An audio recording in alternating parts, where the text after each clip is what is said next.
Orit here from SharQui the Belly Dance Workout, and I'm here with my fabulous guest, Carol Tandava Henning. And she's here to talk to you about the SharQui certification, her experience with SharQui as both a student as well as an instructor, and how she had found students, how she retained her students, and how she's kicking ass with her classes. So I present to you Carol. Carol, please tell us a little bit more about yourself and how you got into SharQui and belly dance. Well, you should see my show. I tell all about it. Actually, SharQui was, for all intents and purposes, it was my first belly dance class. So I have a solo show where I talk about I had like a terrible injury and I had surgery in my abdomen and my back herniated. I herniated 3 discs. And around that time, I actually did try, actually before I herniated the discs. So it's like after the surgery and before the hernia, I got a pass to there was a 4-week belly dance class that was given by someone here in New York it was through New York Health and Racket, which I was a member of for many years. And she was one of the grand dames of dance here in the city. And she was very lovely, but she did not break things down in a way that made a lot of sense to me. And I also didn't really get a feeling for the dance. And I also, I liked it. I knew I liked it. And I got a CD of hers. I got her CD and I got a hip scarf. But I also felt a little bit alienated from the dance. I felt that it wasn't really for a white girl from Brooklyn, I really thought that it was, but that's what I thought. And I felt that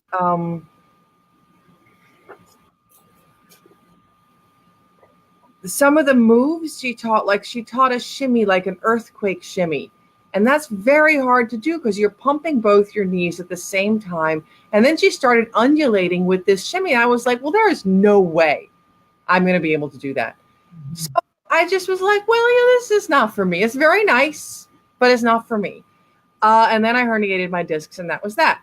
So a couple of years later, your class showed up at New York Health and Racket, and you broke everything down in such a clear way. And I know anatomy. And so when you would break things down, like this is your oblique muscle, this is your gluteus medius, and, and you're using your glute for this, and, and you're engaging your upper back muscle. And, so I knew, even if you didn't use the names of the muscles, I knew what you were engaging. And when you would say, little things that would help the movement about, to keep your isolation, keeping your body still while you're shimmying your hips and, engaging your quads and your glutes to keep your lower body stable while you're moving your upper body for an upper body shimmy.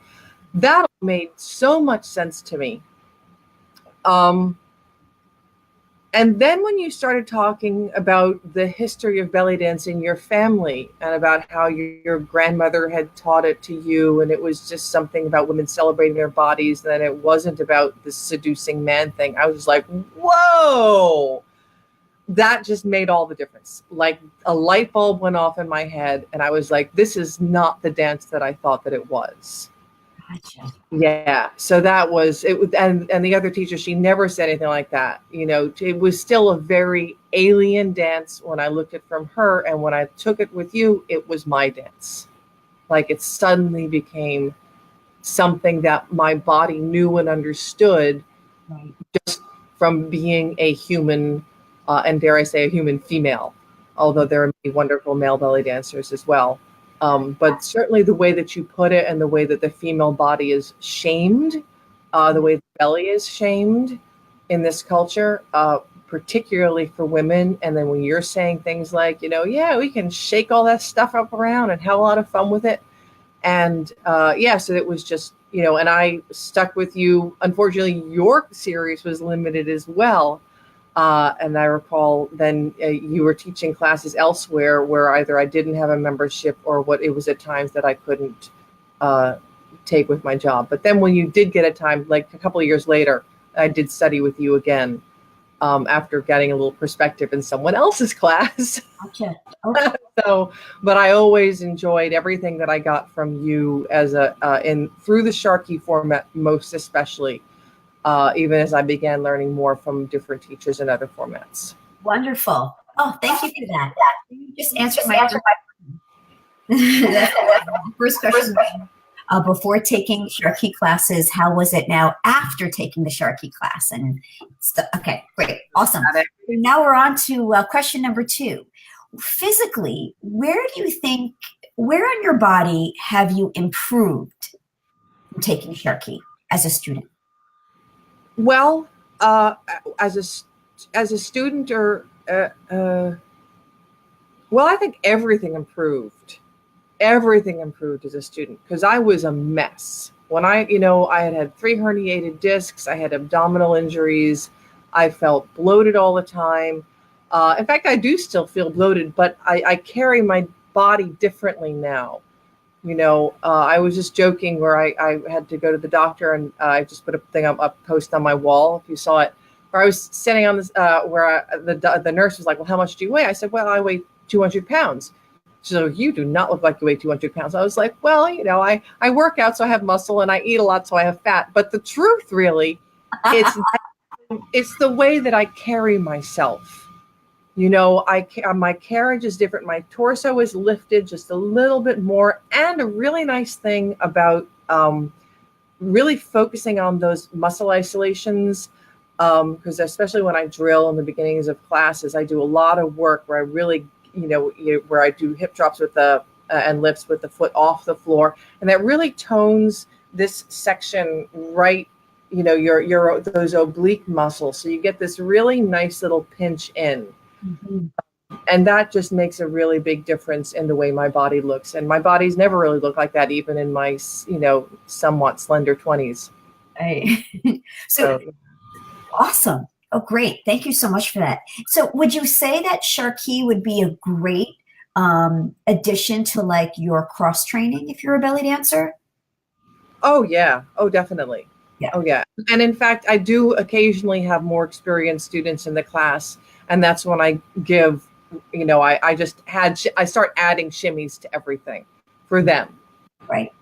Where I'll put some, I'll have the level, level 1, do it this way, level 2, do it that way, and level 3, add some crazy, add a snake arm here, and, shimmying your hips while you're executing the move, and add a little snake arm at the end there, and then I find that even when I do that, some of the new people will even try to get to do that as well. Like, it's so inspiring to them to see, so wow, you can, like, to them, it looks like this incredible thing where, people are adding little shimmies here and there. So it's like they see, oh, that's the promised land. That's where I want to go. And they try it, and some of them kind of crash and burn with it. And others begin to get it in a limited way. Right. But it's very encouraging to have advanced people in class, I think. Yeah, I don't think it's intimidating at all to students. And it's great because I feel like with the SharQui format that you can really teach a multi-level class and still include everybody. Yeah, that's awesome. Thank you. In fact, I have people saying, I love coming here because it's such a great workout. You give the best workout. And I do. I really kick their butts. I keep them moving through that whole thing. Good. Awesome. And nobody sweats as much as me. Right. I know. You're like toxins releasing all the time. It's awesome. Yeah. So tell me, what made you want to get certified in the SharQui format as a teacher? Well, I had been asked to substitute other people's classes. I never had my own class. So I started in 2004, and I began dancing professionally in 2007, 2008. And around that time, people started asking me to sub their classes. And, I didn't really have a method. I would just, I would kind of do whatever I recalled the teacher, whoever I was subbing for, I would obviously have taken their class, and I would just try to imitate whatever they did, and that would go over okay. But I really liked the whole idea of teaching a whole choreography, but you can't really teach a whole belly dance choreography in one class, like a whole dance to a, set to a song. You can't really teach that in one class. So, that was kind of a frustration, because I wanted to teach a choreography, because I think people feel really good when they learn a choreography. They're like, hey, there's something here. I'm doing a full belly dance thing. So, so that was my experience teaching like that. So you want to know why I decided to teach SharQui, right? So then I recalled that your format. Well, actually, I always wanted to teach SharQui. Like, since the very beginning, I always wanted to. And I liked the branding, and of course, I was a true believer, because it was the thing that got me into it. And I was like, the fitness method is something that that was something that was very appealing to me.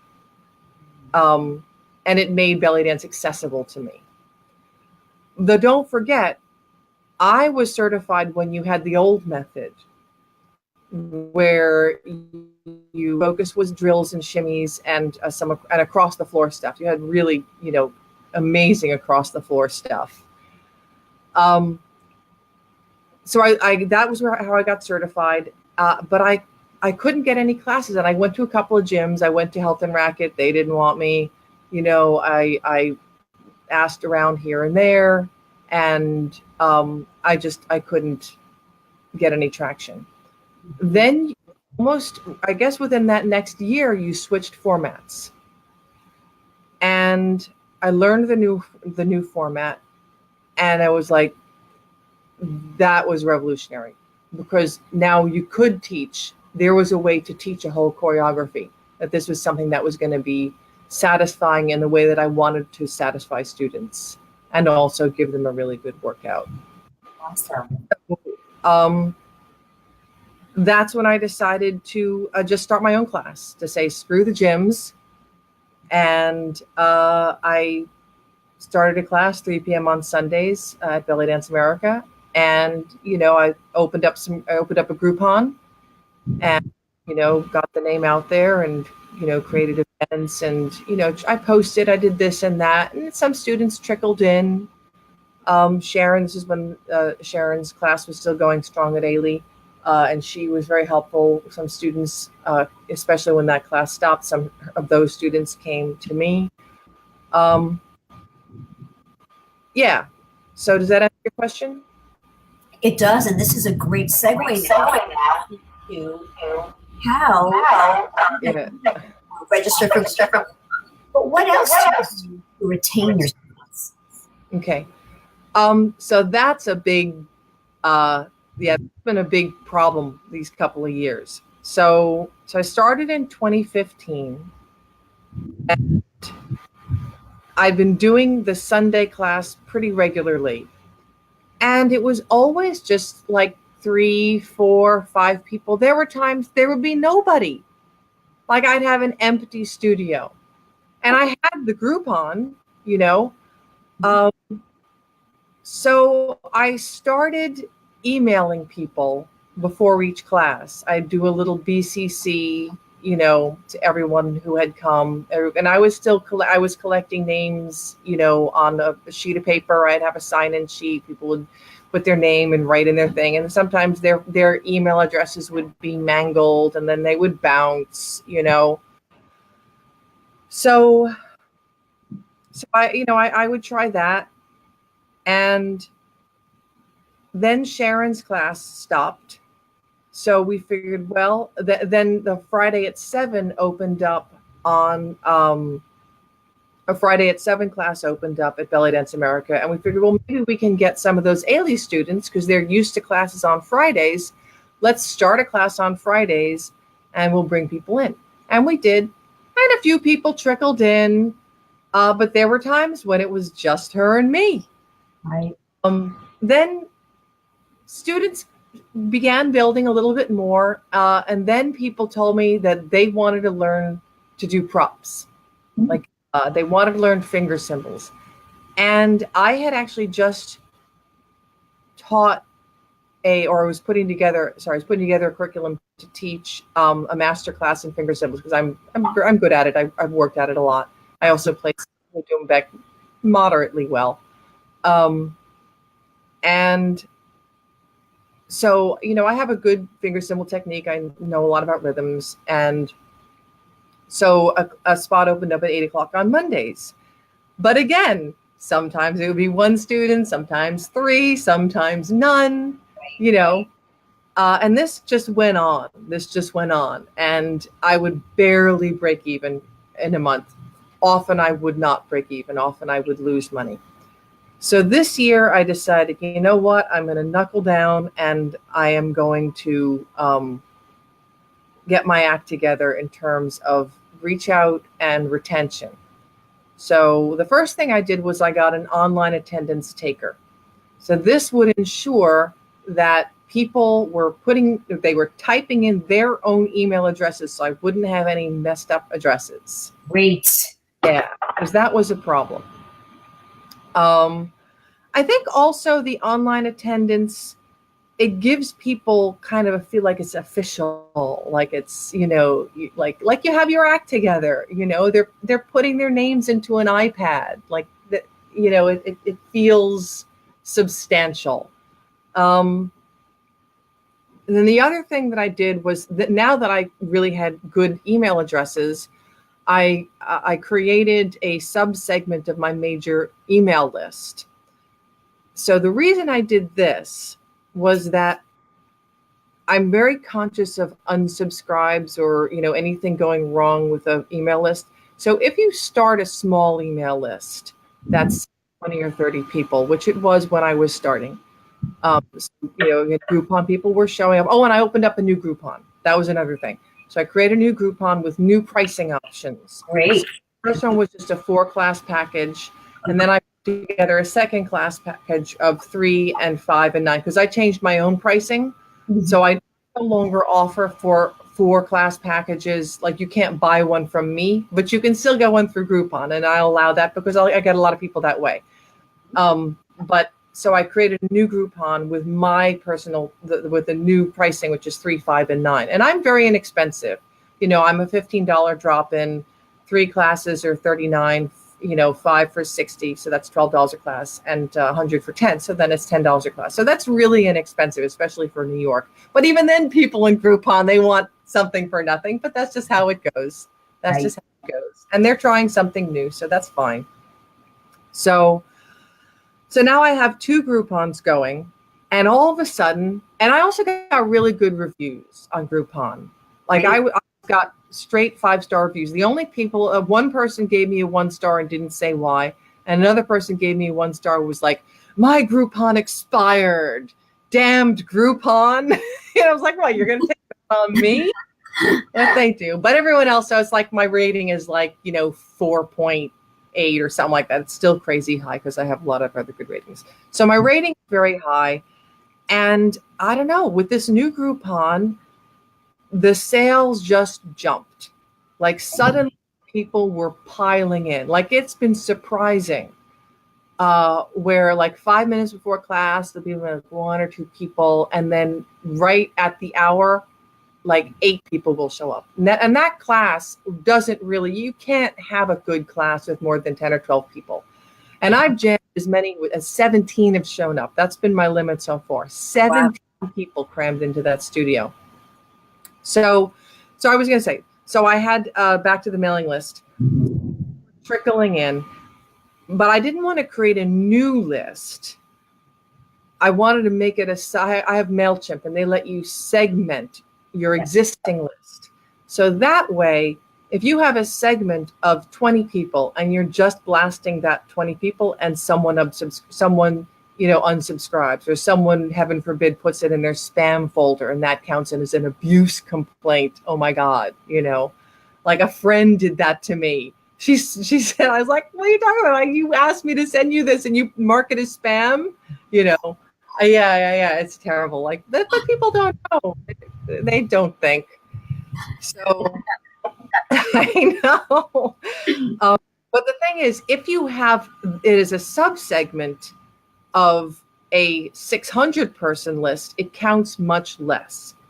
If I have it, so the danger of that happening, of unsubscribes, of abuse complaints with these brand new people coming in from Groupon, that was going to be high.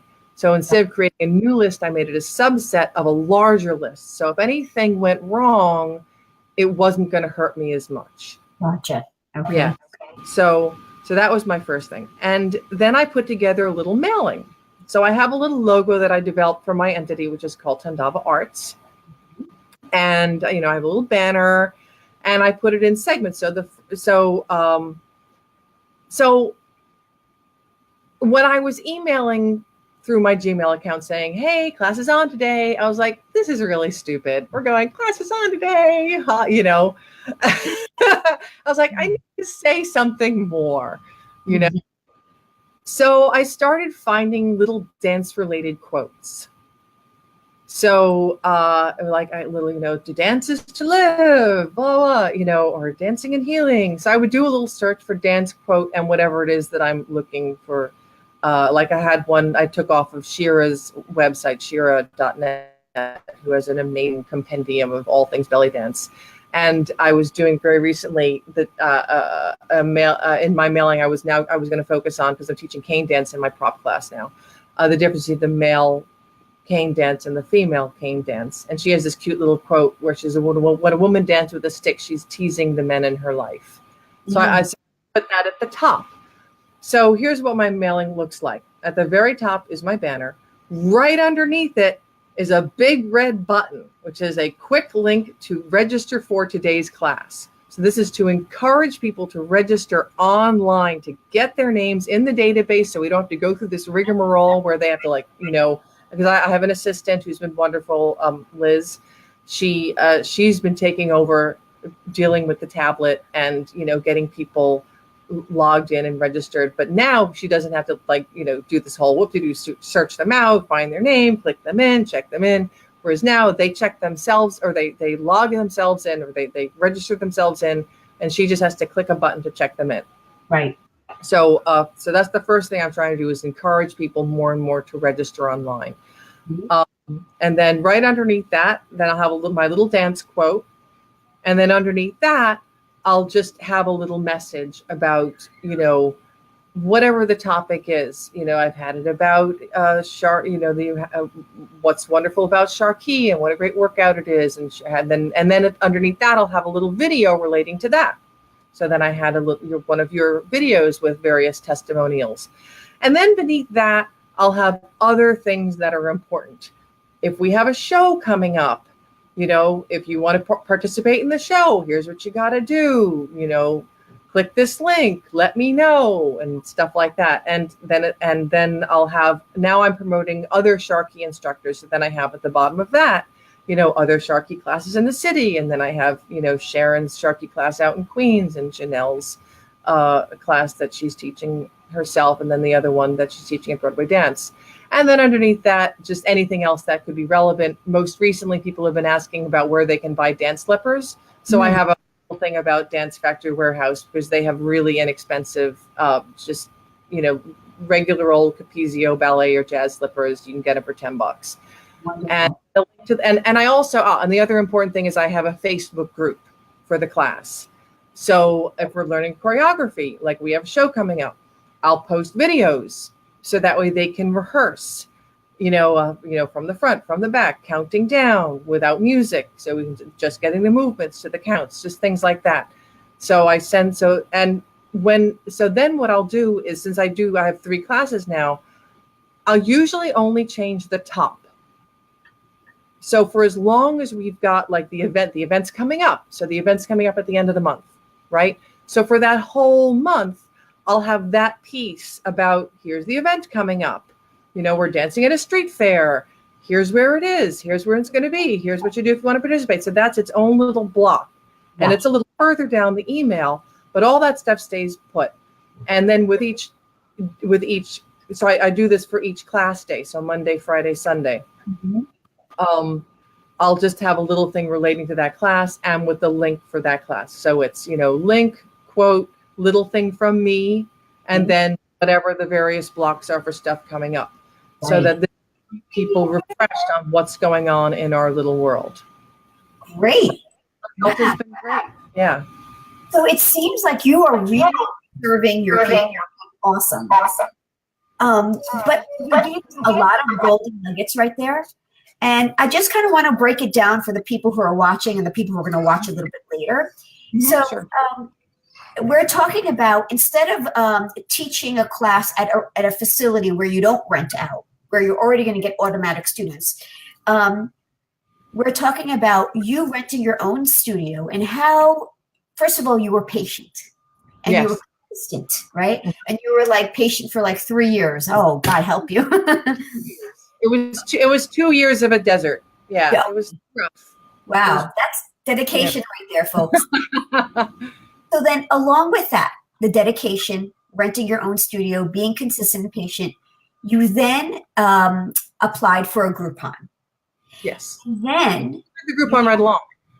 Right. Oh, okay. Yeah, but I created a new one. A new one. Yeah. So that's another idea for those of you who are watching. So Groupon, it seems it works for people, doesn't work for others, but give it a try. Your online attendance platform really helped because, one, you weren't getting those cryptid sort of emails that you couldn't really read. Along with that, it was really professional looking and made you look professional. Awesome. Right. So you got their emails, and with those, you started emailing people and serving them in your newsletters. Not only telling them about your classes, but telling them what else is going on and how else they can be involved. And here's another great thing, those of you who are watching. Another great way to retain students is have haflas, do performance events just like Carol is doing. Very, very, very important. If you're doing this online attendance platform, have that reserve button or the buy now button visible right in front of their faces on top of the page so they can't miss it. Awesome stuff, Carol. Awesome stuff. I just wanted to touch on when you said before you wanted to get certified in SharQui because initially SharQui was really accessible for you, the fitness part of it. And that's a great segue into just SharQui belly dance fitness, how it can just make the typical belly dance instructor more marketable. Because if that made you it was more accessible for you, can you imagine how many more people it could be accessible for? You can get more people into your classes with the fitness aspect. And then you get them into your classes, you can then graduate them to your belly dance classes. Have you found, because right now you're teaching belly dance, your zills, folklore. So you've got fitness people into your dance classes, correct? Exactly. In fact, I was teaching, we started the SharQui class Sundays at 3. And then we had 2 SharQui classes, Fridays at 7 to pick up the Ailey people, and Sundays at 3, right? And then I started the prop class when that space opened up in the Belly Dance America schedule. So I just grabbed it. 8 o'clock on Monday for the prop class. So now this is more belly dance and less SharQui, but I'll tell you the story. So when I started the prop class, people wanted to learn finger cymbals. And people would show up, and some Groupon people would come to that too, because I accept Groupon for all my classes. And they just would get so intimidated by the finger cymbals. And I was like, oh man, I am just not teaching this right. How can I fix this? So then we did Veil for a little while. And again, I was struggling with that. And then I figured it out. I hacked the class. So the first thing I did was I decided that we didn't need 2 SharQui classes because we did have people who wanted to who wanted to learn a full choreography that could be performed to a song. Okay. So I decided to make the 3 o'clock class a basic technique class. Okay. And then the Monday class would continue to be the prop class. So I switched that back to finger cymbals and taught a choreography in the Sunday class that could be done with or without finger cymbals. Then I taught the finger cymbal technique that goes with that choreography. I taught that on Monday. So people were learning the dance itself on Sunday, and people who wanted to learn the finger cymbals, the finger cymbals are only in certain parts of the dance. So I was just teaching those little parts on Monday, not the whole lesson. Mm-hmm. So then when Sundays would roll around, people who were in Monday's class would be learning the full choreography. And then towards the end of class, I'd be like, okay, finger cymbal, people, take out your finger cymbals. So people who hadn't learned the finger cymbals were like, whoa, what's going on now? And then would see how amazing the dance looked with the finger cymbals. And they'd be like, oh, I got to go learn these finger cymbals. And then the next day I knew they were showing up in the Monday class. So I was teaching the same choreography in both classes, just a slightly different way. And they were just blown away.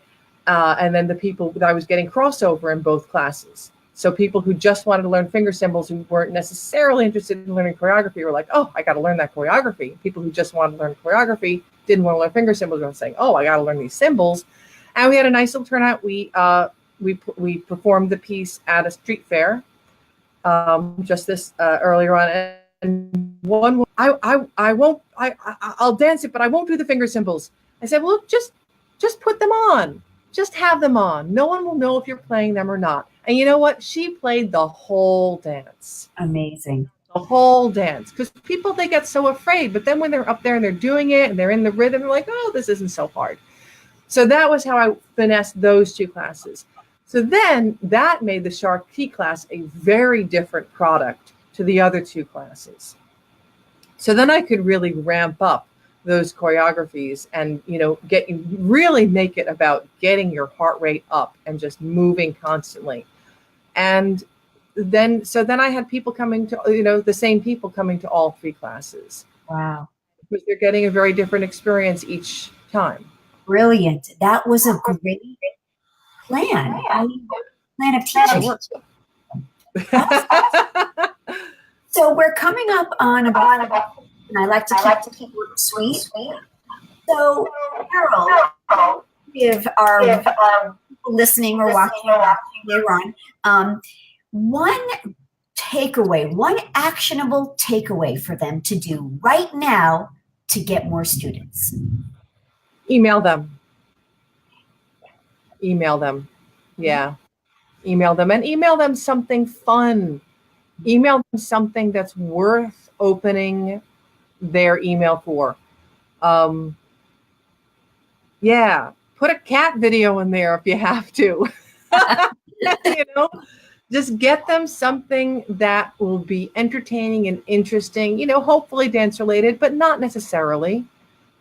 And I really strongly recommend getting a list service. I use MailChimp. It's free. I've been using it for many, many years now, and it served me really well. They have really nice templates. You can insert videos and buttons and all kinds of nice little bells and whistles. And it's because you don't end up with the BCC problem, because you don't ever want to mail your list. Don't ever mail a list without using a BCC. If you're not going to use a list service, don't do a regular CC, because then you end up with the nightmare of people responding. Right. And that just makes people so angry. Right. So please, just sign up on MailChimp or any number. I don't know any of the other ones. I think Constant Contact is one, but I think that they charge. I know MailChimp is free. So get that set up. It's so easy. And you put together a real pretty looking template. You don't even need anything special. They have their templates. And just, send them something nice, send them something pretty and something fun, something that will make someone laugh. Yeah. In this most recent one, I did a video for my 40th birthday. I had like a benefit, And they were, because I was turning 40, my friends were making all these cougar jokes. So we did something called the Notorious Cougar Dance. And it was, and it was belly dance, but it was just this really silly, funny thing. And I was like, you know what? Because because I had some health issues this last week. This most recent thing was about how belly dance really helped me connect to my body to make me aware when things are going wrong, that I will get myself taken care of before anything really bad happens. So that was what my mailing was like just this last Friday. And I was like, well, I don't really have a video about that. So here, look at this silly video from my 40th birthday. And they loved it. One woman wrote back. She's like, oh, that was the best video. Thanks for sending that. Oh, so you're really being transparent. And just yeah. Well, you mean in terms of my health? No, you're transparent as far as emails and what you're blasting out in the newsletters. Oh, yeah. Yeah. I mean, I try to be personable but professional. Yeah, it's an interesting balance. Yeah. Yeah. And can you just, in case our people who's listening, watching, or on the replay, what is that software that you're using to do online attendance?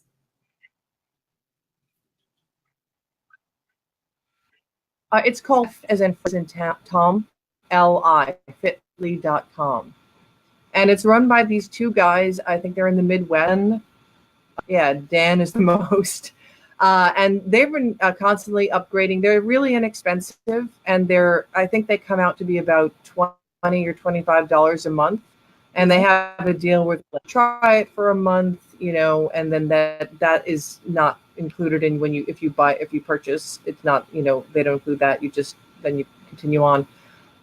And they're really good at fixing things. If anything goes wrong, you can they respond right away. I really like their reports. Like now I can see exactly how much I have coming in every month. Mm-hmm. And by the way, so here's how I do my Groupon take-ins. So Groupon, they will vary their prices. So you never really know how much a Groupon person is going to bring into you. Like they might, technically the 10 class package is supposed to be, 40, they're supposed to buy it for $40. Groupon sells for $40, 60% off. I get $20 theoretically, but not always. In fact, not usually. Usually it ends up being $18. Sometimes it'll be 15 or 14 or 13 because they'll run these specials where they'll do a discount on your discount. Right. But that drives up, traffic tremendously. Yeah. So, I can't qualm with that. And that you can also redeem people. I keep an eye on who is bought and check to see which unredeemed Groupons are going to expire soon. And then I just redeem them.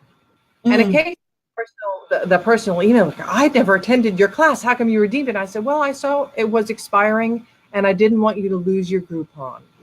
So now you can come into class anytime you want. Oh, thank you so much. When is your class again? Right. So other times people don't even notice and they ignore it. And then you get to keep the money. Yeah. So here's what I do. When a Groupon person comes to class, I mark them as 0. I say for their individual purchase that it's 0.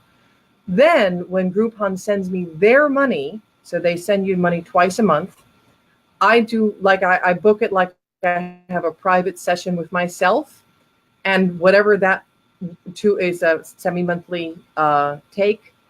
So let's say it comes in for the 4th. So this month it was like $289. I say, okay, I'm going to teach Carol Henning a $289 coaching session. That's 5 minutes long on Tuesday afternoons. So I basically book like a 5-minute, $289 session for myself. And that's how I get the money into the Fitly system, just so I can keep track of it. Gotcha.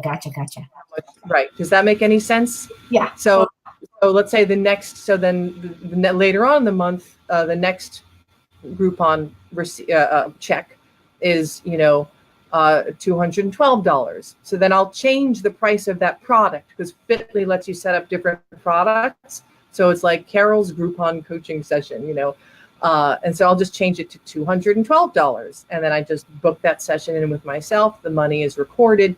And then I can look and see what are my total actual sales for the month. Nice. And then I'll run a report, and it tells me now I can, now, because that was a problem where I had it, theoretically, it should be $20, but it wasn't $20. Gotcha. So then I had a discrepancy. So that's how I fixed that problem. So there was another thing that was in your when we spoke earlier that we haven't gotten to about the actual teaching of the class in the SharQui class. So something that I've also worked on a lot with my teaching technique, and something that I've really patterned after you and just put my own little spin on it. That one thing I've noticed in your class is that, first of all, you're always moving, always moving, always moving. Very important. And not really stopping to explain. That you don't ever stop moving, even when you're explaining things. Very important. And you also, I was noticing you do a kind of a pattern. And to the corner, drop hip, undulate, chasse around, 1, 2, 3, 4, and to the left, and 5, 6, 7, drop hip, 1, 2, chasse, and on around, right? So with each combination, I kind of developed this little pattern that often will include a cue to the next step, So I go and twist, and 5, 6, to the corner, 1, 2, 3, 4, and drop your hip and undulate, so that way, there is a hypnotic thing that happens. First of all, any group activity is kind of hypnotic, and there have been studies that show that it raises your endorphins. That there's doing a group workout class, or even singing in a chorus, or running in a marathon, but particularly a synchronized group activity has a unique effect on the brain that releases endorphins, and it puts you in a kind of a fantastic organic trance. And when you do this pattern with with your voice, and you keep it pretty consistent, that enhances that. So people are they get a high. So that's what I want. I was like, I want to make the endorphins. You create the endorphins, they'll come back for the endorphins. So that's what I've been focusing on. So that's the other piece of the puzzle. Right. Endorphins. Yes, that's your purpose. Wonderful. Well, Carol, it's been so great talking to you. Thank you so much for all your tidbits and your golden nuggets, and I'm sure the people watching the replay are going to really, really appreciate it. So thank you so much, and I hope you feel better from all the. It's been a little tricky this week, yeah, but it's I'm on the mend. Everything is good. Good. And I've just been very grateful. Chris Emez, who is also another SharQui instructor, she because I had to go to the hospital. She jumped in, she took my class, she took over my class at the very last minute, and she's just been fantastic. And, just the support. And I've been trying to send my students to her because, it's really important for us to support each other as SharQui instructors. And oh my goodness, someone wants to say hi. Hi. Oh, It's my little boy.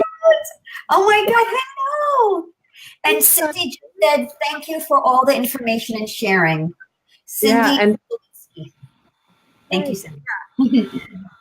And please feel free, if you have any questions you want to ask me individually, just email me at carol@carolhenning.com, or just message me on Facebook.